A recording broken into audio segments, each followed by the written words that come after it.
speech about app, and this time it's about game. Okay. So I think it's a very good opportunity and to communicate with you. Yeah. And because I also do some user design, user interface design, and structure design. So I think what you've just said is great inspiration for me. Thank you. Thanks. And where do you usually work in China or in USA? So I've been working in China, or I've been working out of the Shanghai studio for a bit longer than a year. I used to come back and forth, and I was based in the Netherlands, in our studio in Amsterdam. Oh, Amsterdam. And so the work is pretty global, in the sense that even though I spend most of the time my time in Shanghai, there's a fair amount of travel to other places like Indonesia, the Philippines, Australia, Japan, Korea. So international group. Yeah, it is. The nature of our work is very international, which I think is actually what some of our clients are looking for. Somebody who is on the ground in China that has Chinese designers, but also foreign designers, and that have some experience of what is going on in the region. Okay. So that's and you come from Spain, so yeah, it's really international pretty much teamwork. Yeah. I have to check the questions. Yeah, of course. Yeah. I've checked your LinkedIn profile, and there is a really interesting saying about. I didn't read it very carefully. Yeah. Aesthetics of of failure. Yeah. Is it a project or something? Yeah, there is a continuous study that I run basically, and I'm looking for certain patterns that define a specific aesthetic condition when the outcome of the design is not expected. It's not what it was intended to be. So it creates some kind of beauty by randomness.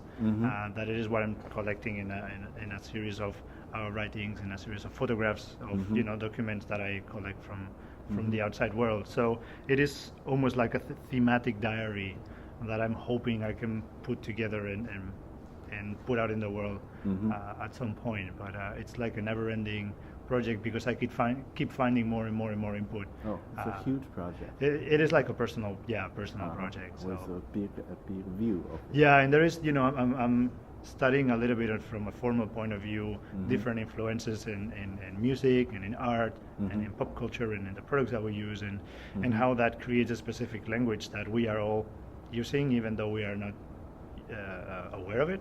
So it creates a kind of aesthetic representation of the world around us. It's perhaps a bit academic compared to the everyday work we do in the office. Yes. But that is my way of looking at design from a different angle.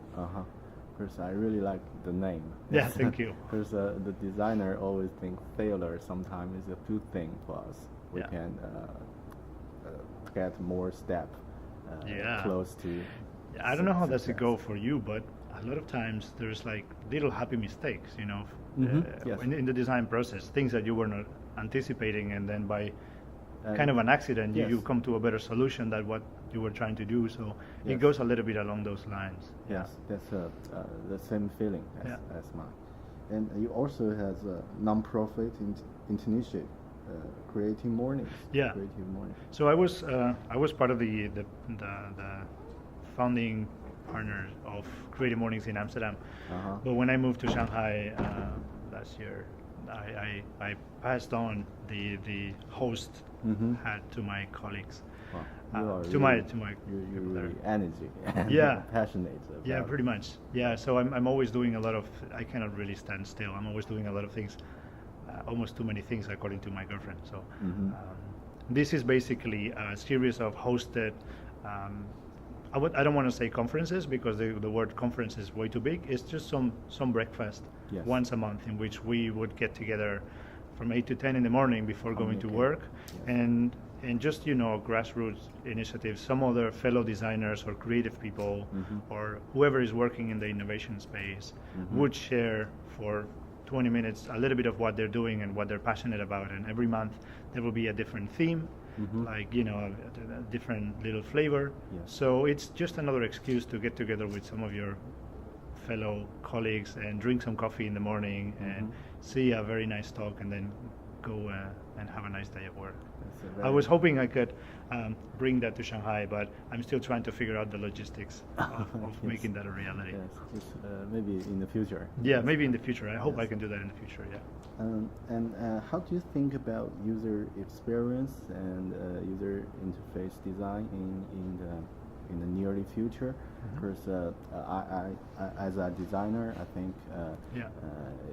lost the in past a few years Yeah. before we just do some.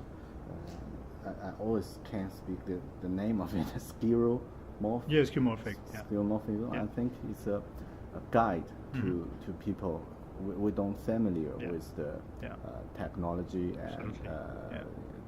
so we use this to guide us. And now it's a flat design. What do you think Yeah. the step or the future? Yeah, in so that's a very good question, actually.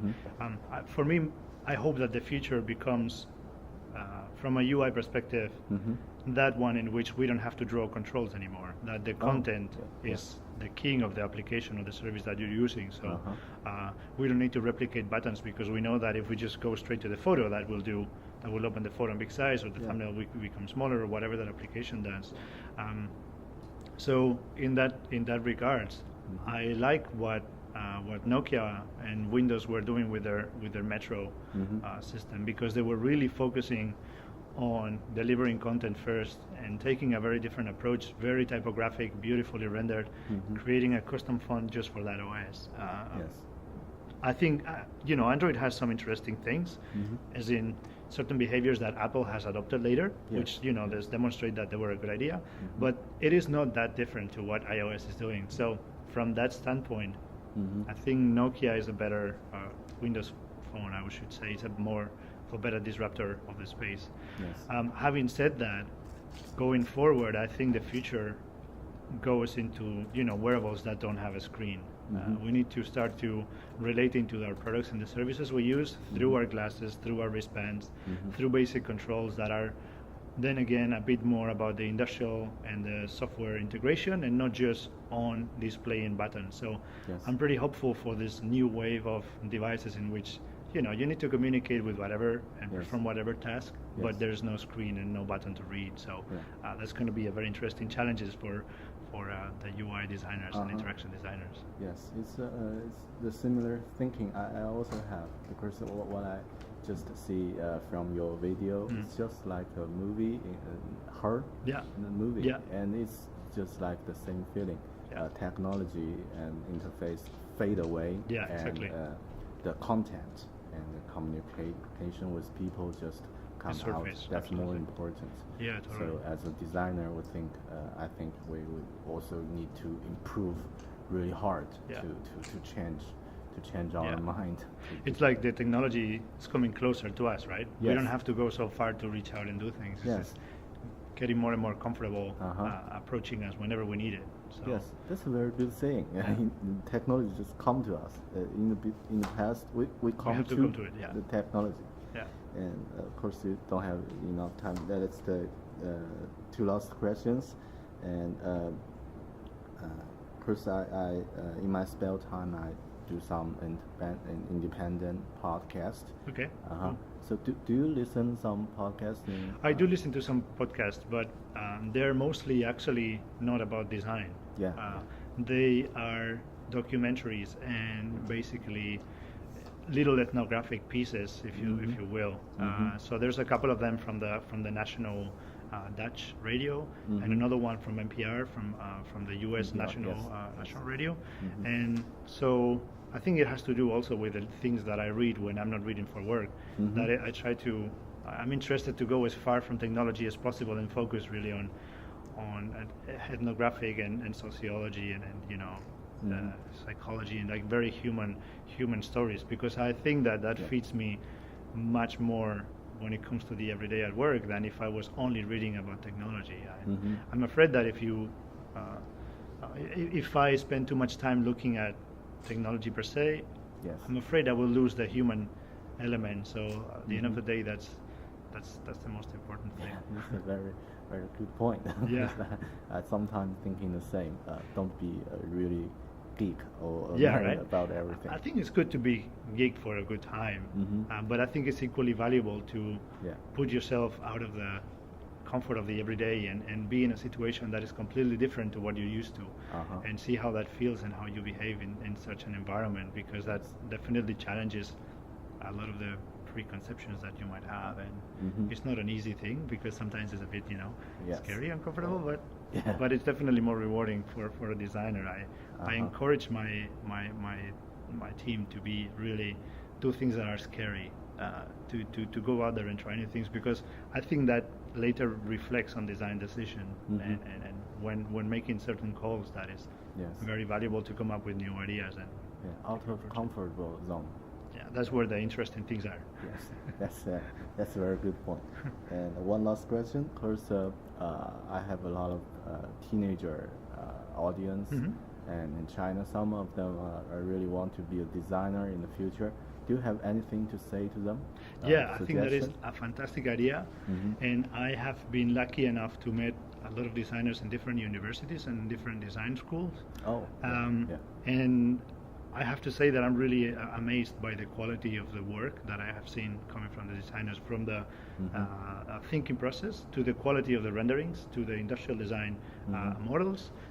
It's been truly amazing, and I'm really excited because I think the capacity for China to create high-level design, when these guys are already getting used to the standards of the Xiaomi or the Weibo or Baidu, I can only see a lot of good potential for incredible new services that will basically take over not just China, but it will permeate, because they're really really good and work very well. I don't think there is any shortcut to becoming a good designer. I think it's just hard work, and my only advice would be, if they can, to work everywhere, not just in China, but to experience what it means to deliver a project for I don't know, for a client in Thailand, or for a client in the UK, for a client in Sweden, or for a client in Canada, because they are totally different people and totally different ways of working, and it's still design ultimately, but then it really completes the picture of, design is not just a one-way thing. It's about how you communicate with other people and how you come to decisions together, and that's the best asset for a young designer starting, just to go out there in the scary world.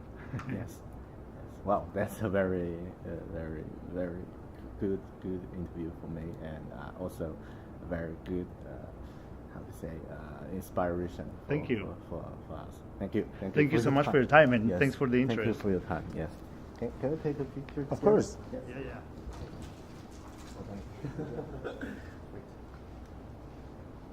Is this a good place with the light?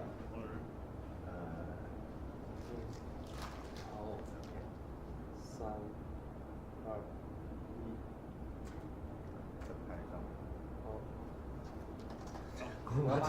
Sorry.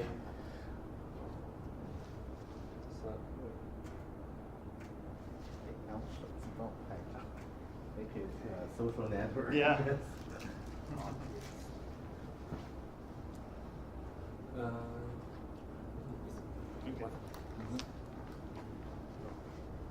好， Much better. 3、2、1，好的，可以了。OK。 Thank you so much. 谢谢各位。谢谢。Let's keep in touch. Absolutely. Email. Yeah, totally.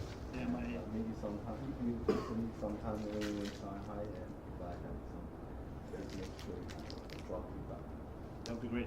Absolutely. You're welcome to come to the office and drop by找我也可以。然后那个媒体方面的任何，比如说你回头采访需要的照片呀，任何东西之类的，或者你准备在哪里发布之类的，你跟我直接沟通就行了。那这个好个人的吧，没问题我这个比较萌一点。啊，我知道，那个艾什利特意跟我讲了，对，他说你会帮他做这些东西。啊，对。好，没问题。内容发布以后可以啊，好，谢谢你啊。对。没问题。OK， 那我们就，Yeah, we're good. Okay. Okay. Thank you. Thank you so much. Have a good day. Good luck later. Yes. Thank you. Have a good trip. Thank you.